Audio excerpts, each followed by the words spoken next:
I'm Tim.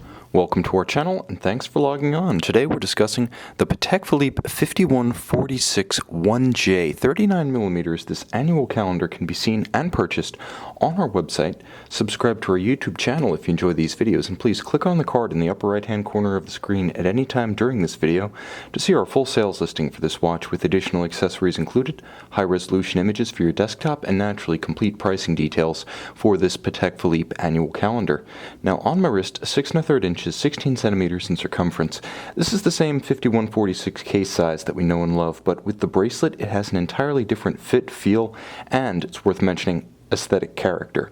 39mm across the round of the case, that's from 9 to 3, not inclusive of the crown. The watch is nice and slim, as a Patek Philippe formal watch should be.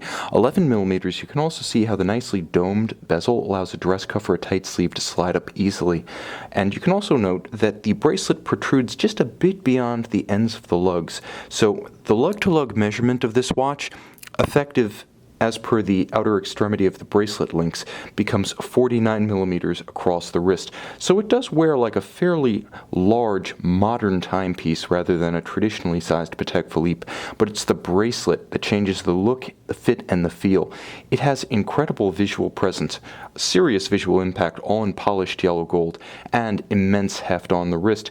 Eyes closed, this could easily be a 45mm sports watch. Now, the bracelet is beautifully made, and it's an unusual look for Patek Philippe 5146 annual calendars. Yellow gold never went out of style at Patek Philippe, and while the yellow metal is being noted for its recent resurgence in new watch catalogs, Patek Philippe never abandoned it, and that's why perhaps Patek does it better than anyone else. Now, you can see a Calatrava cross blazon clamshell secures the bracelet so it stays closed.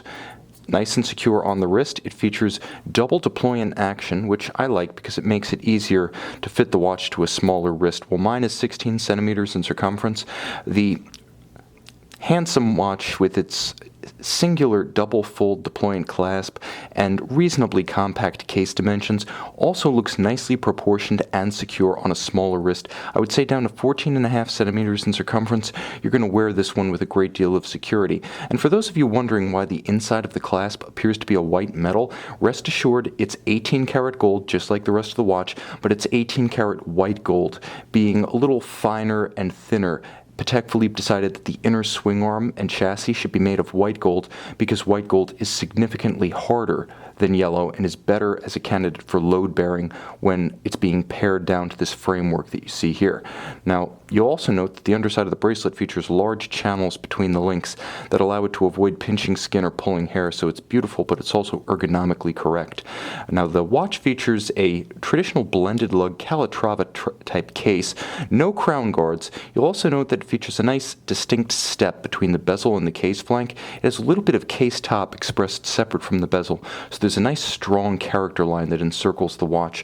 The dial is what Patek Philippe describes as cream, so it's an off-white that nicely contrasts while also slightly complementing, one might say, the yellow gold of the applied indices, leaf-style hands, bracelet, bezel, and case.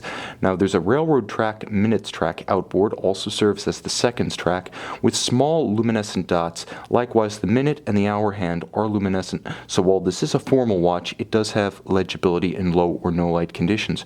Of course, all of the indices and numerals are applied, and the dial is nicely balanced with a vertical axis that starts at the 12, runs through the power reserve scale, the cannon pinion at center, the bosom style moon phase, and the date at 6 o'clock.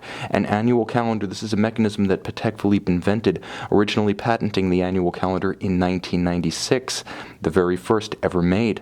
Now, on the back side, you can see that this watch represents the 5146 as it was manufactured between 2006, when the model debuted, and 2009, when the Poinçon de Genève hallmark was phased out in favor of the interlocking double P Patek Philippe seal. This is also the caliber 315 that preceded the current 324.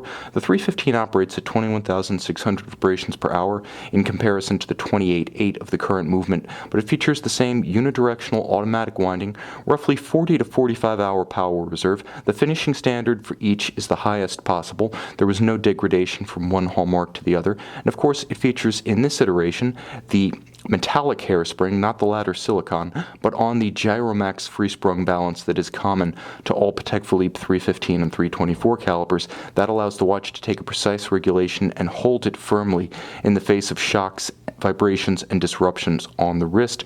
Of course, everything executed to the highest standard. There's an even and tight perlage across the base plate, mirrored anglage on the edge of each bridge as well as within the jewel sinks and the screw countersinks. The screw heads themselves polished with chamfered slots. The finish is everything you would expect, and you can see at this oblique angle the reflection of the light across the Côte de Genève on the bridge and the circular Côte de Genève on the winding mass. You can see and you can purchase this Patek Philippe 5146 1J 18 karat yellow gold on full 18 karat yellow gold bracelet on our website.